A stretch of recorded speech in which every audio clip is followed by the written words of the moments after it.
ఈ రోజు నేను ఇక్కడికి వచ్చి బాబుని చూశాను, పైకి వెళ్ళాను ఇందాకే. ఇప్పుడు బాగా కదులుతున్నారు, చూస్తున్నారు, వినపడతా ఉంది. కదలికలు అయితే చాలా బాగున్నాయి. అబ్బాయి తొందరగా కోలుకొని అందరు పిల్లల్లాగా హ్యాపీగా ఆడుకుంటూ ఒక మంచి ఆరోగ్యంగా ఉండాలని మనస్ఫూర్తిగా కోరుకుంటున్నాను.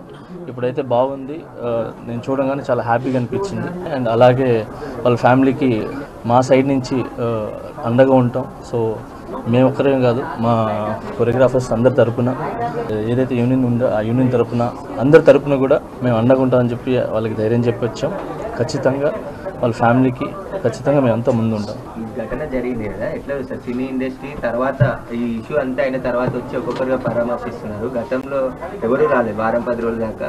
ఇప్పుడు సీరియస్ అయింది కాబట్టి తప్ప బాధిత కుటుంబాన్ని పరామర్శిస్తున్నారు అని చెప్తున్నారు. దీన్ని సార్ అందరికీ వచ్చి చూడాలని ఉంటుంది సార్, మీ అందరికి కూడా తెలుసు.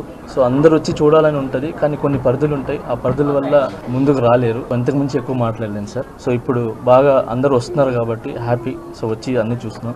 ఇక కాంట్రవర్సీ ఏం లేకుండా ఆ ఫ్యామిలీ బాగైపోయి మళ్ళీ అందరిలాగా అన్ని కుటుంబంలాగా బాగుండాలని కోరుకున్నాం సార్.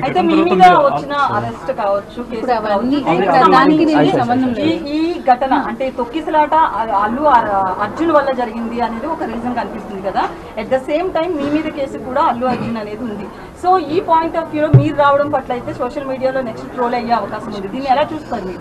చూడండి, నా కేసు కోర్టు పరిధిలో ఉంది కాబట్టి నేను మాట్లాడటం కరెక్ట్ కాదు. అంటే నాకంటూ కొంచెం నా సైడ్ నుంచి ఏదైతే లీగల్గా మా లాయర్స్ ఉన్నాయో సో నేను ఇంతవరకే మాట్లాడగలను. దయచేసి నన్ను అర్థం చేసుకుంటారని చెప్పి. చాలా మంది అల్లు అర్జున్ కలిశారు, వాళ్ళ మద్దతు ప్రకటించారు. మీరు మాట్లాడారో ఫోన్లో అల్లు అర్జున్తో?